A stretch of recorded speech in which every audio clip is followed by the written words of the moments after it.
You ever notice how easy it is to make a plan? Tomorrow, I'll wake up early. I'll study. I'll hit the gym.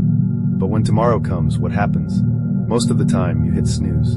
You scroll through your feed. And just like that, your day slips away. Meanwhile, someone else is out there, working, grinding, improving. The gap between you and them? It grows every single day you choose comfort over action. But here's the thing, you can change this. Not tomorrow. Not next week. Right now. You don't need to be perfect. You just need to start. Take one small step, and then another. Over time, those steps will turn into miles. It won't be easy.